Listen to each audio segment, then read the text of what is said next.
Um, some of you have mentioned Merton's ability to be present with you as a friend and to listen.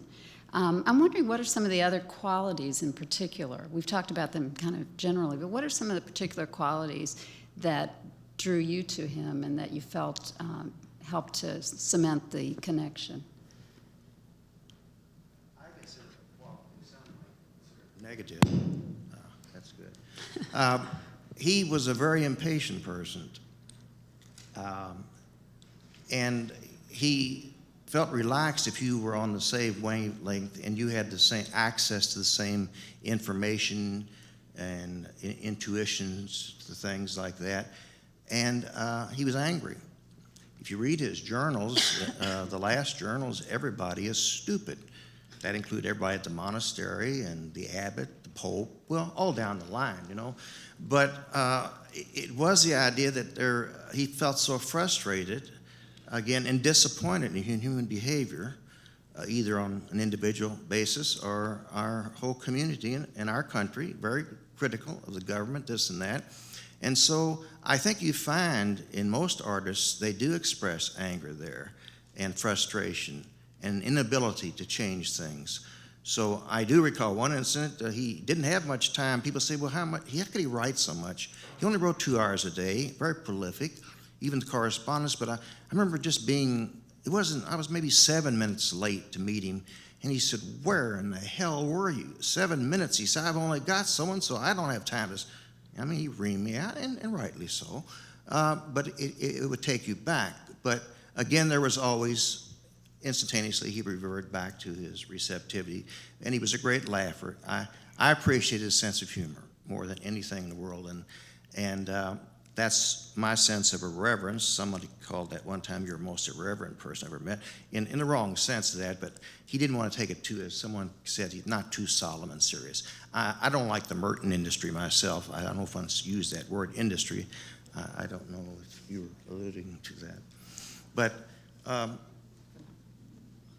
I enjoyed, again, this rebel, this marginal person that good old Diego Sisto brought out right away. All the guys on the edge.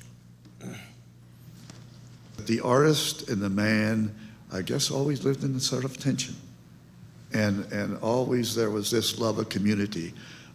People say, well, when was he going to leave the community? And I have to chuckle because I don't think he was ever going to leave the community. That was home. That was family. One quick other thing. I was having a dinner one night with one of his editors. He said something I knew all along, and then suddenly some things fit together. He said, you must never forget he was an orphan. And that was his family. That abbot that all the tension was with was not only his abbot, but a kind of a father figure, I think. I think that was his place. That was his home. And he got, like all of us do, you know, we really get ticked off at home, especially with the people we love. My wife is in the audience here, I think. But with all this, I think he was a gentleman. A gentleman. Yeah, I would agree with that, and I would suggest that maybe what Ron is talking about instead of anger is irascible.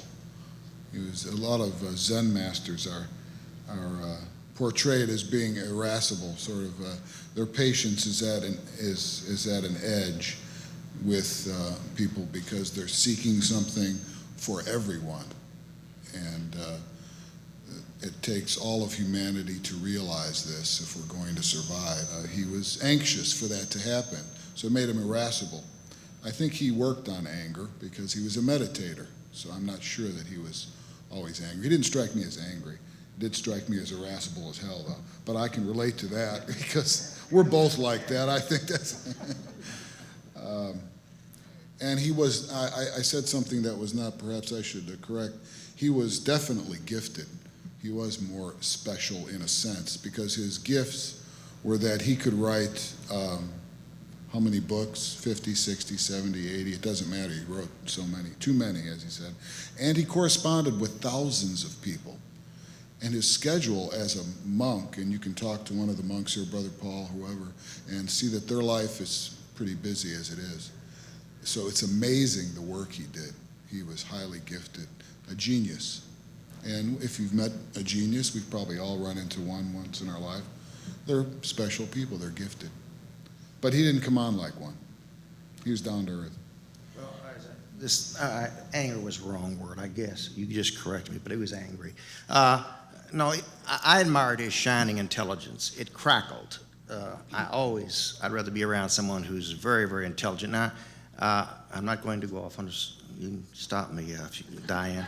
But the three things that Paul Tillich says religious activity, the first one is cognitive activity, and that's intellection. And he was interested, we got interested in quantum physics, then we would go again into anthropology and all of that. And the second was the aesthetic process, which he was an artist. That's religious activity. And third is the ethical, and that's when he was involved in social issues. So all three of those that Tillich said, religious activity, they converged in one man there. So maybe he was spreading himself too thin and he was trying to push in too much time, and maybe he was, as you say, over anxious to get that finished.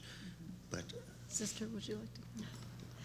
Well, I just wanted to sort of follow up with that statement about, how his intellect was so splendid in the way in which he could identify and be with people from all different parts of society.